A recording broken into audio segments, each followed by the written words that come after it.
all teams were coming to the Big Ten, but now it's here. Is it a little odd seeing that Washington's on the schedule and now they're coming way over to the Midwest to play us? Yeah, it's a little unique. It's a little new, fresh to everybody.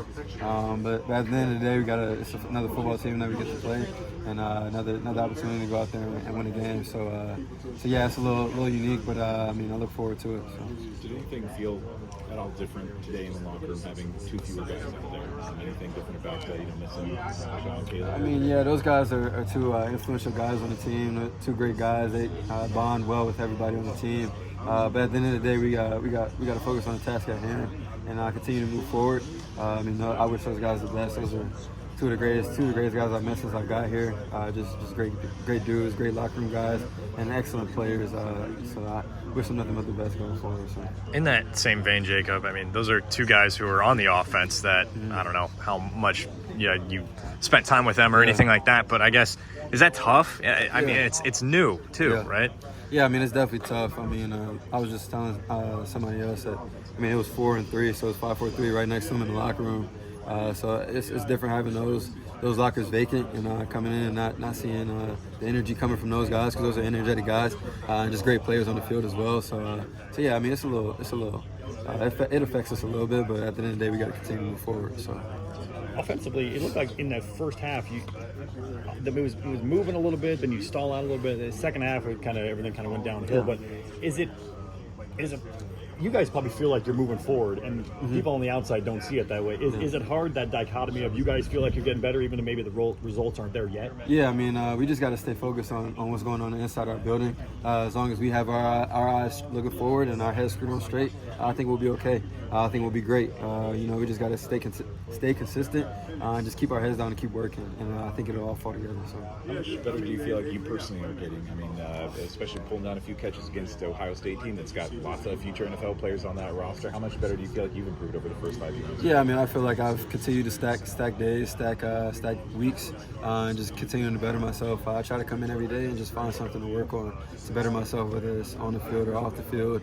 With my rehab, with getting more extras in, like after practice and stuff, and I feel like it's benefiting me on Saturday. So I'm just looking to continue to stack on that and better myself every day, every week. Did you expect to have this many catches, this many touches over the first 5 games for Iowa? You were a guy that maybe not a lot of Hawkeye fans knew your name coming in, but for you to be one of the leading guys so far? Yeah, I prayed about it. I manifested it, and I had those long talks with myself, and I knew the opportunity would present itself. So when I went out there and got it, I wasn't. Maybe others were surprised, but I wasn't surprised myself. I worked for this. I put the work in. So In that same vein, Jacob, I know coming in from a different program. Granted, it's Northwestern, so you got to be pretty smart, right? Yeah. I know the verbiage is different. We were just talking about with Cade about how many things are different. I guess what do you feel like got you on the field in terms of understanding the timing, understanding the offense? Is it just is it that base level of intelligence? Do you feel like it was just hard work, in getting in the play? I guess what do you feel like got you now to be in the offense and understanding it? Yeah, I feel like there's that baseline of intelligence that comes with it, just understanding football and understanding the schemes and things like that. But then again, just getting in the playbook and just studying, just spending time in the playbook and repping it in my head, getting mental reps when I'm not in, things like that. I feel like that got me going pretty quick. And then it just kept the ball just kept rolling from there. Once I've got it, I've got it. I feel like so it just kept going from there. Is this a hard offense to learn? I can see how it could be hard. There's a lot of different terms, a lot of different checks, things like that. It's a pro-style offense. It's a pro offense, so it's going to be a little difficult. But at the end of the day, you put the work in, you really sit down and understand it.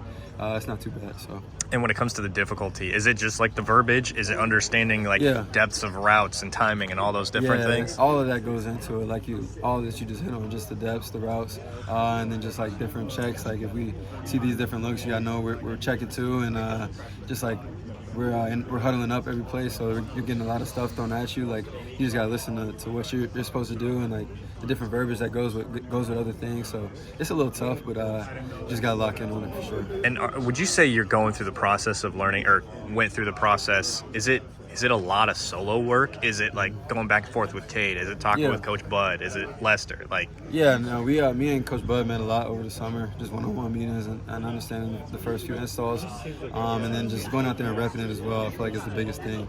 Just getting out there with the football, or even not just walking through plays, walking through routes, seeing what you have here and different things like that.